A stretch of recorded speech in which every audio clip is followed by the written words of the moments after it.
你相信在这世上有一种人死后连地府的黑白无常都不敢去签，甚至连阎罗王都不敢审判他吗？我们总以为人死后就是看这辈子做了多少好事坏事来算总账，然后再浑浑噩噩地掉进六道轮回里重新投胎。为了图个心安，我们现在每天拼命工作养家，甚至花大钱去做法会点光明灯。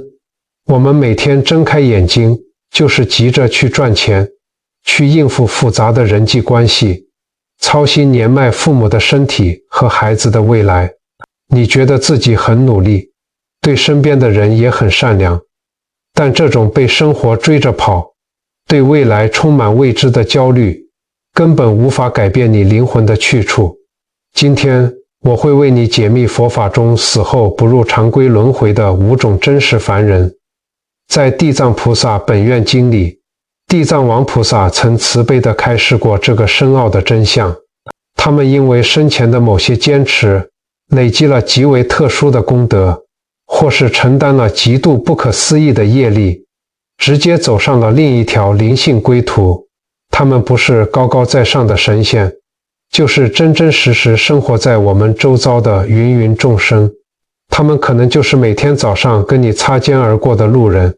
或者是坐在你对面一起吃饭的家人。看完今天的内容，你会彻底颠覆对生命和业力的认知，并且学会3个立刻就能开始做的微小行动。你会发现，把命运和灵魂紧紧握在自己手里，其实比你想象的还要简单。但在我们一一揭开这5种人的面纱之前，我们得先厘清一个核心的底层逻辑。到底什么叫做不入轮回？很多人一听到不入轮回，第一反应就是哇，这绝对是好事，这代表得到了，成佛了，对吧？从此在天上享福，再也不用受苦了。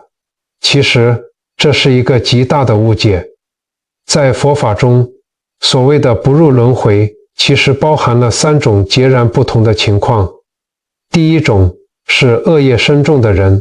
他们的魂魄会被直接押送进幽冥最深处，根本连进入轮回重新洗牌做人的资格都没有。这就像是犯了滔天大罪，被直接关进了暗无天日的最深地牢。这是一种重罚之相，他们连投胎当牛做马的机会都被剥夺了，只能在无尽的黑暗中承受业火的焚烧。第二种才是我们世俗常说的修行圆满者，他们福德具足了，因缘圆满了，看透了世间的生老病死与爱恨情仇，终于从6道这个巨大的痛苦转轮里解脱出来，证入涅槃。这当然是无上的善果，他们不再被物质的欲望绑架，获得了灵魂真正的自由。但是还有第3种，这也是最让人动容的一种，他们被称为大愿行者。为了普度众生，他们自愿暂时离开轮回的机制，转入一种愿力的境界，在那里等待着下一次再回到人间，继续救苦救难。他们其实早就有了成佛的资格，但因为看见人间还有太多人在流泪，所以他们退了回来，选择陪着大家一起走。所以你看，不轮回不等于绝对的超脱，更不是拿来炫耀的勋章，它是取决于你今生所造的因，以及你死后必须去结的果。而地藏王菩萨曾在地府发下那句震慑法界的宏大誓愿：地狱不空，誓不成佛，众生度尽，方证菩提。非就是在这条生与死、轮回与不轮回的交界处，最温柔、最慈悲的守护者。非向我们揭示这5种人的去处，并不是要帮我们算命，也不是要预言未来。非是想让我们透过这5种人的生命轨迹，看透人间那些功过交缠、性命相托的真相。非要告诉我们，你的命运不是老天爷写好的剧本，你的灵魂其实一直紧紧握在你自己的手里。接下来就让我们来看看，这第一种与第二种不入轮回的人，究竟有着什么样的震撼故事。或许你会在他们身上看见你自己的影子。第一种死后不入常规轮回的，我们称之为以悲心度病难之人。以前我们总以为只有穿白袍的医生、护士才算是救死扶伤，但在佛门看来，这条界限其实非常惊心动魄。因为照顾病人，如果心里想的只是贪图钱财、敷衍了事，甚至因为嫌弃病人麻烦而心生怨恨，那很容易结下恶缘。但如果你是用一颗感同身受的心在照顾对方，哪怕你只是一个最平凡的市井小民，那累积下来的就是不可思议的大功德。让我讲一个真实发生在我们身边的故事。有一位郭阿姨，她是一个平凡的单亲妈妈，平常靠打零工养家，日子过得紧巴巴的，每天回家都累得腰酸背痛。但在她家隔壁住着一位重病瘫痪、没有亲人照顾的独居老伯伯。那个房间里总是弥漫着浓浓的药水味与排泄物的气味，很多人连经过都会捂住鼻子快步走开。郭阿姨不是医生，也不是受过专业训练的居服员，老伯伯更没钱付她薪水，但她每天下班回家，第一件事就是去隔壁帮老伯伯翻身、擦澡、换尿布，甚至把自己家里煮好的热汤一口一口轻轻吹凉，喂给老伯伯喝。那种把屎把尿的工作，连亲生儿女都不见得愿意长年累月地做。有人问他，非亲非故的，你每天弄得又累又脏，图什么？郭阿姨只是笑笑说，没图什么，就是看他躺在那里受苦，连翻个身都没办法，觉得心里很不忍。人都会老，都会生病，我就当作是自己的长辈在照顾吧，求个心安而已。地藏王菩萨曾开示，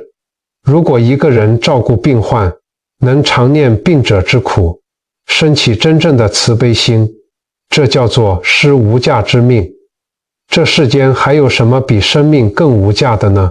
郭阿姨给予的不是昂贵的医药费，而是人在最脆弱无助时那一份不被遗弃的尊严。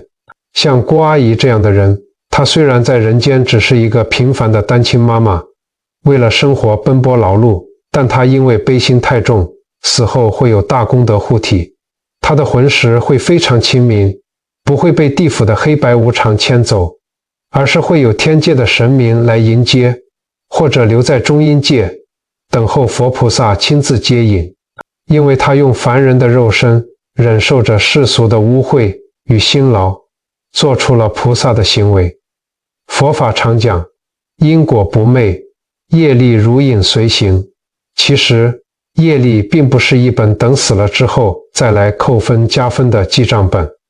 它更像是一股看不见的地心引力。你每天在柴米油盐里的起心动念，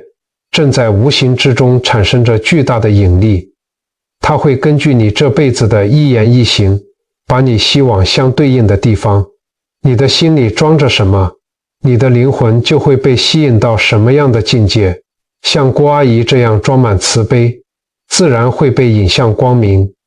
你若是每天充满怨恨，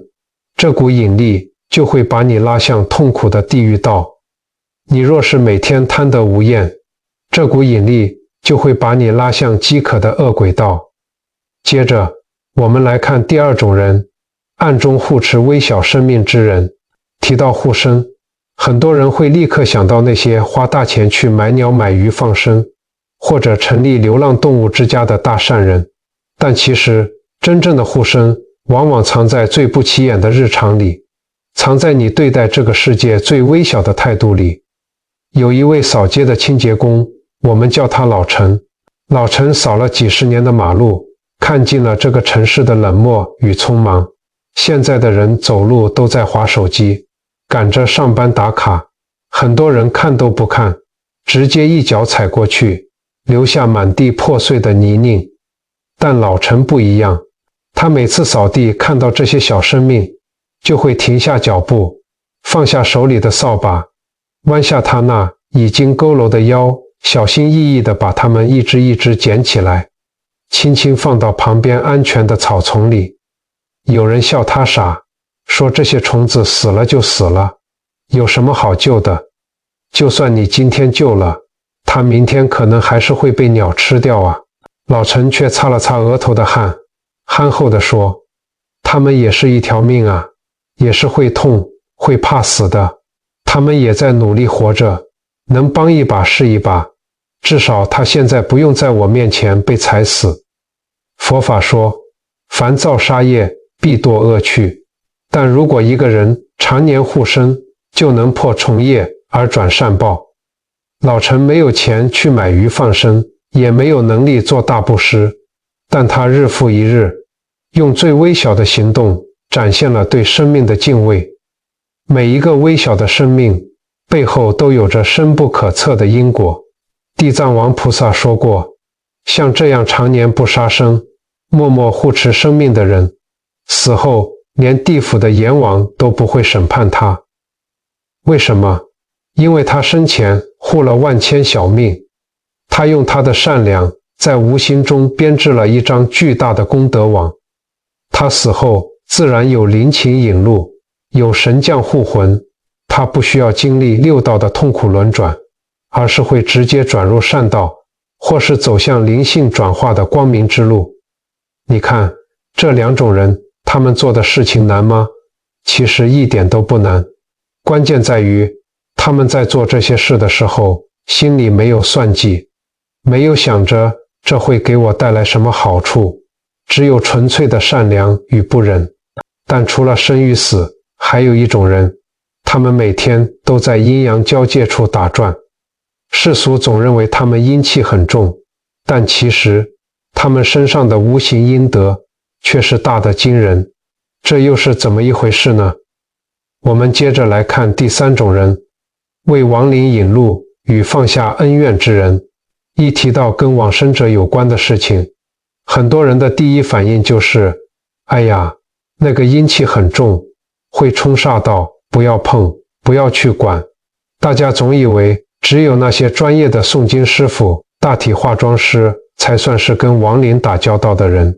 但在地藏王菩萨的眼中，有一种超度，他的力量胜过千场法会，他的光芒能瞬间照亮最幽暗的地府，那就是在生死交界处愿意放下深仇大恨，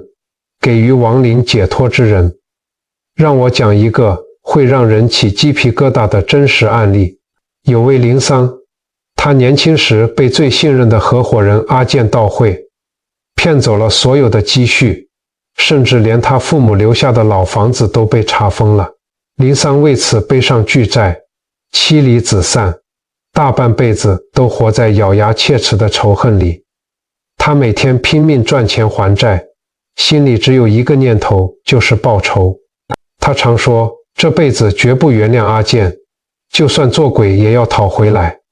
那种恨就像毒药一样，日日夜夜侵蚀着灵桑的身体，让他落下了严重的胃病和失眠。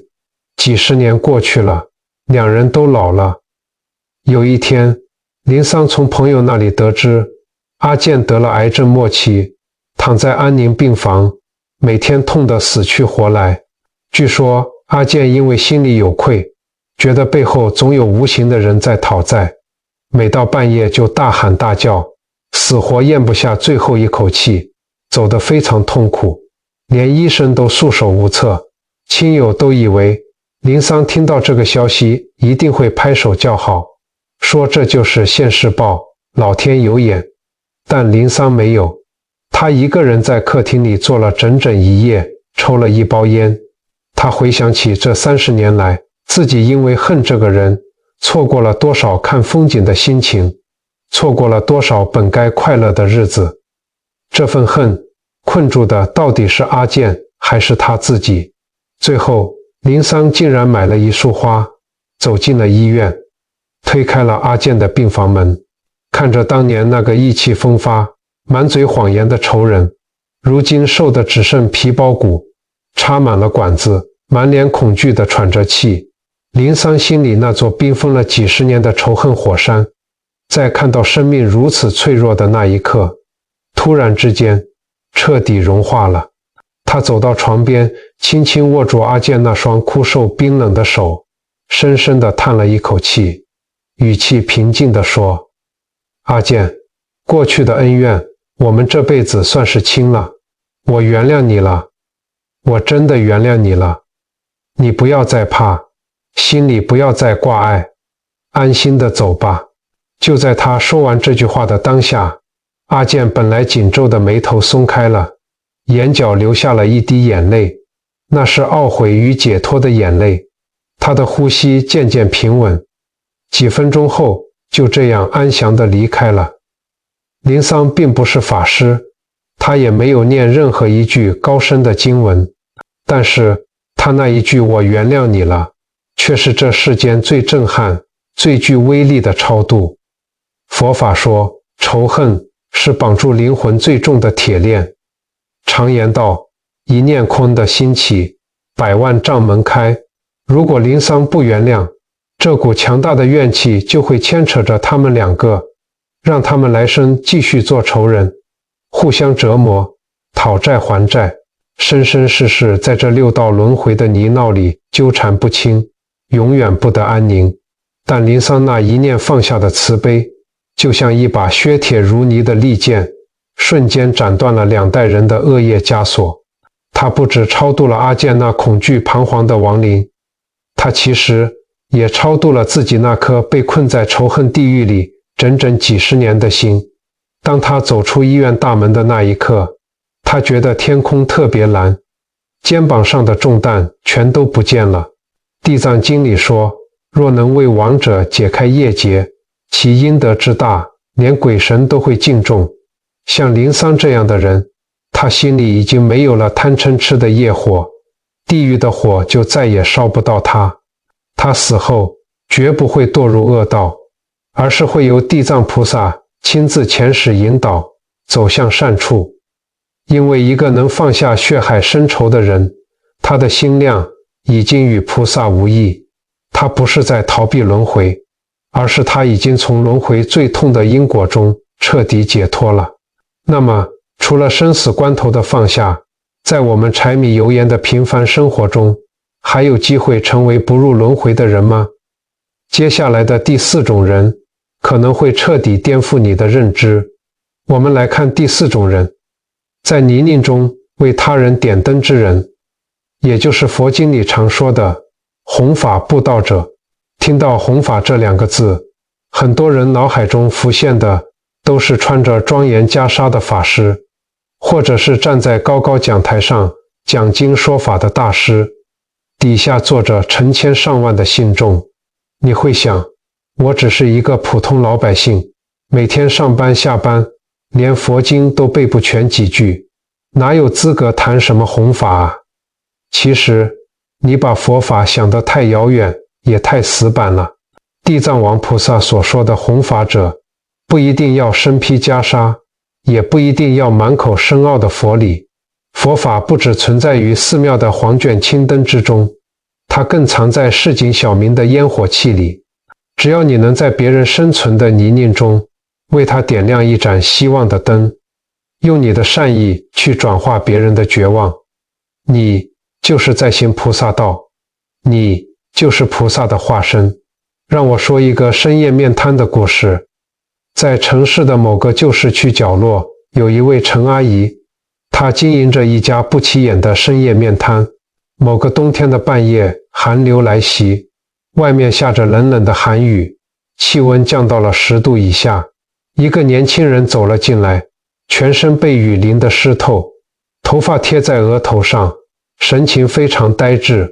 空洞，甚至透着一股让人不安的绝望。他走到角落坐下，点了一碗最便宜的清汤面，然后就低着头，眼眶通红，一句话也不说，身体还在微微发抖。陈阿姨在社会上打滚这么多年，看人很准，她看在眼里，什么也没多问。怕伤了年轻人的自尊心，他转身走到炉子前下锅煮面，不仅偷偷在面里加了2大块卤得油亮的卤肉，还特地握了一颗热腾腾的半熟荷包蛋，甚至多抓了一把青菜。他把这碗冒着热气、满满当当的面端到年轻人面前，轻轻拍了拍他那冰冷的肩膀，语气充满长辈的温柔与包容，轻声说：“年轻人，外面雨大风冷，赶快趁热吃饱一点。阿姨跟你说，这世上没有过不去的坎，只有肚子饿的时候最难熬。吃饱了，睡一觉，把身体养好，明天太阳出来，又是一条好汉。没有什么事情是解决不了的。”就这么几句普普通通，带着台湾在地人情味的话，这个年轻人看着碗里多出来的肉和蛋，闻着那股浓郁的香气，原本死寂的眼神突然波动了起来。他拿起筷子，眼泪再也忍不住，混着面汤，崩溃大哭了起来。后来陈阿姨才知道，这个年轻人当天因为误信朋友，投资失败，背了庞大的债务，论及婚嫁的女朋友也承受不住压力离开了他。他觉得自己的人生彻底毁了，原本打算吃完这碗面就要去前面的海边结束自己的生命，但是陈阿姨的那碗热面和那句不带任何批判，纯粹关心温暖的问候，硬生生地把他从死亡边缘拉了回来。他突然觉得这个世界好像还有那么一点点温暖，值得他留恋。陈阿姨懂佛法吗？她可能连一部《地藏经》都没念过，也不懂什么是般若波罗蜜多，但她做的却是最真实、最震撼的弘法。地藏王菩萨说过，能以一言破他执，胜过千卷诵经者。陈阿姨没有讲什么大道理教训他，她只是用一碗面的慈悲转化了这个年轻人一念之间的无明与绝望。她用一碗热汤浇熄了对方心里的死灰，这就是无声的度化，无形的弘法。这种善良会在宇宙中产生蝴蝶效应。这些在红尘中为他人点灯的人，他们不为名利，不为了让别人称赞自己是大善人，只是一心希望别人好。他们日日夜夜在无形中转化了他人的恶念与悲苦。地藏王菩萨说，这样的人寿终之际，非会亲自派遣神使前来迎接，他们不需要在6道轮回里继续打滚，因为他们的言行已经在人间种下了无数的善因，结出了清净的果。他们的神识早已经融入了菩萨的愿力大海中。但说到愿力，还有一种人，他们隐藏得最深，命运也看似最坎坷。你身边一定有这样的人，明明善良得不得了，对长辈孝顺，对朋友义气，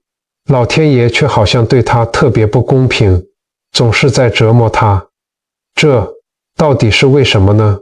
难道真的是好人没好报吗？我们接着看第5种人。接下来我们要讲这5种人里面最隐晦、最让人心疼，但也最让人敬畏的第5种人，默默代受业力的大愿成业者。在我们身边，你一定听过，甚至亲眼见过这样的人。他明明脾气很好，对谁都很善良，从不害人，可是他的一生却非常坎坷，不是从小生重病，就是家里意外不断，父母生病，配偶背叛，孩子不乖，好像所有的苦难都往他一个人身上砸，压得他喘不过气来。很多人看了都会摇头叹息，在背后议论说，哎，老天爷真是没长眼，好人怎么都没好报啊，这人大概是上辈子造了什么重大的罪孽，连累了这辈子命太差了，真是个扫把星。如果你也这么想，那你就真的误会大了，而且完全看不懂宇宙运行的法则。佛法告诉我们，如果你真看懂了因果，如果你站在更高的灵性维度来看，你会发现这些人根本不是命差，而是他们在投胎转世之前，或者在这一生遇到重大变故的当下，签下了一份最深重、最伟大的灵性契约。让我说一个淑芬阿姨的故事。淑芬阿姨年轻的时候长得漂亮，成绩又好，本来考上了外商公司，有一份大好前程，也有一个论及婚嫁、条件很好的对象。但就在她20出头那年，命运跟她开了一个残酷的玩笑。她的父母因为一场车祸意外双双离世，只留下一个因为从小生病而重度脑性麻痹，终生需要人把屎把尿，连话都不会说的弟弟。亲戚都劝他把弟弟送到教养院吧，或者交给社会局处理。大家都跟他说，你一个女孩子，总得嫁人，过自己的人生啊。你带着这个拖油瓶，谁敢娶你？你这辈子就全毁了啊！但是淑芬阿姨看着轮椅上流着口水，只会对着他傻笑的弟弟。弟弟虽然不会说话，但看着他的眼神却充满了依赖。淑芬阿姨流着眼泪，紧紧握着弟弟变形的手，坚定地摇了摇头。她主动退了婚，把聘金退还给男方。她不想拖累别人，她也辞去了原本有大好发展机会的外商工作，找了一份能在家里附近做家庭代工的差事，一边缝着衣服，一边看顾着弟弟。有一天夜里，等弟弟睡着后，他独自一个人跪在家里的佛堂前。他没有哭天抢地抱怨命运不公，也没有求佛祖给他大富大贵，更没有求奇迹降临让弟弟马上痊愈，因为他知道因果业力真实不虚。他只在心里发下了一个极重的愿。他流着泪对着菩萨说，大慈大悲的观世音菩萨，我弟弟这辈子太苦了，连一天正常人的日子都没过过。如果这是我们这个家族过去世必须还的业债，我愿意替他承担。愿我此生所有的福报，我未来的幸福，全都转送给他。我愿意替他受苦。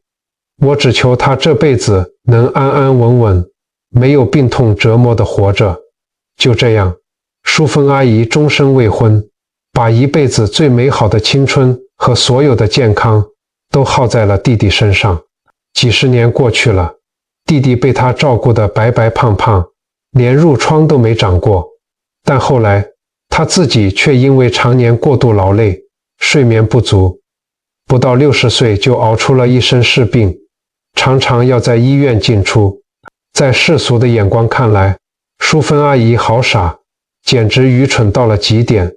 这辈子简直就是来还债的，什么都没享受到，命苦到了极点，完全是个悲剧。但在地藏王菩萨的眼中，这样的人是世间真正的大愿成业者，他们是披着凡人外衣的菩萨。佛法里有一句非常震撼，足以撼动宇宙的话，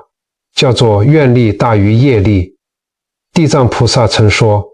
一愿发下，地狱能空；一心坚持，六道能转。淑芬阿姨所受的苦，早就不是个人的业报了，而是她自愿去代受的。她不求自利，不怕命苦，只怕家人受罪。她以一人薄弱的肉身，承担了整个家族巨大的共业。你知道吗？这样的人，当他们肉身走到尽头的时候，地府的黑白无常是不敢去牵他的，阎罗王也是不敢判他的，因为他们身上的业不是贪嗔痴造下的恶业，而是慈悲愿力招来的代单。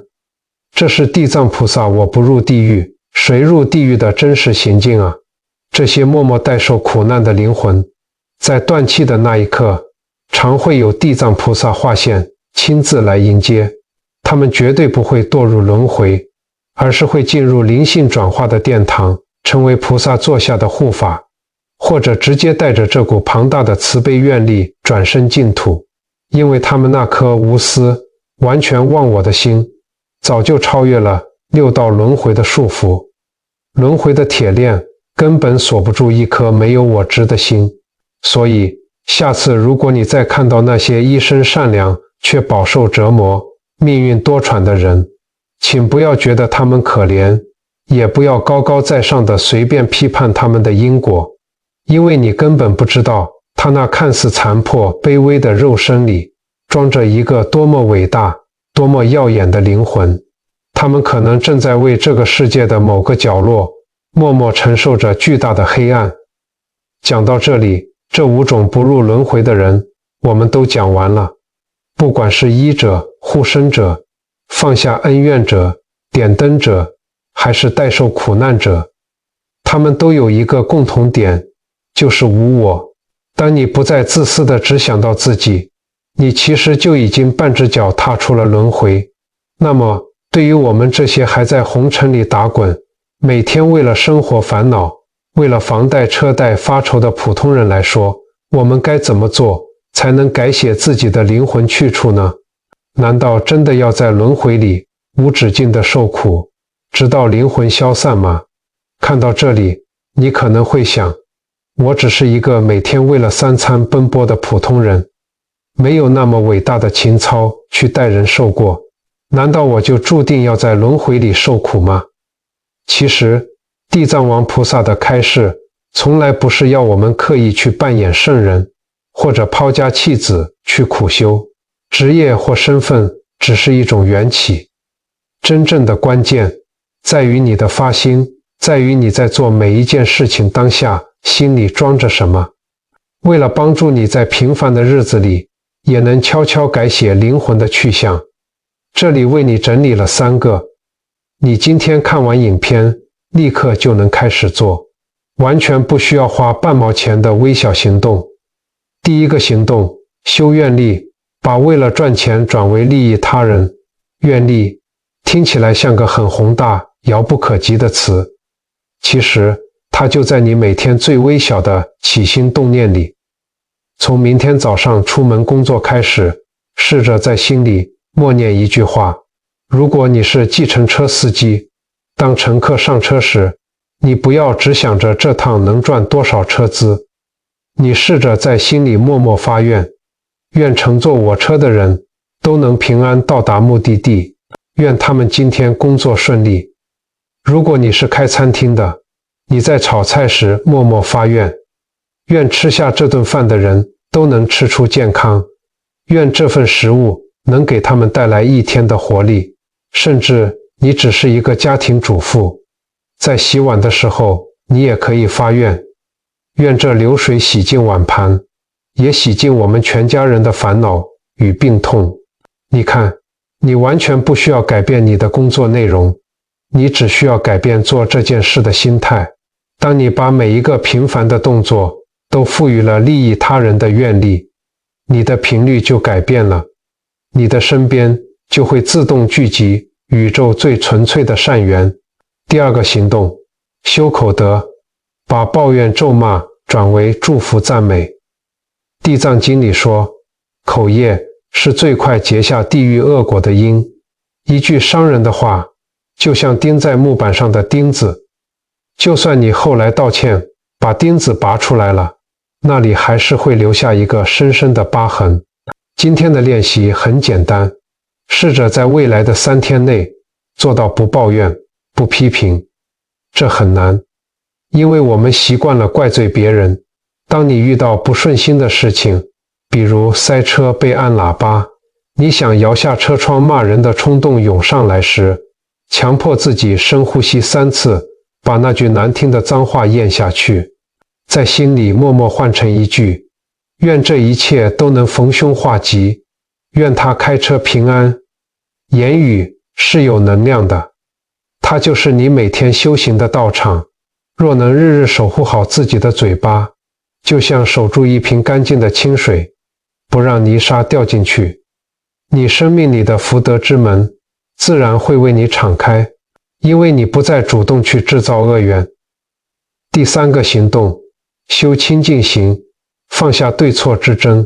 练习无我。我们每天都在为了一些鸡毛蒜皮的小事争得面红耳赤，总想证明我是对的，你是错的。我们太在乎自己的面子了，但这种执着就是把你绑在轮回里最粗的绳子。下次，当你又要跟伴侣因为谁该倒垃圾而吵架，或是跟同事为了抢功劳而争执的时候，停下来，在心里问自己一句：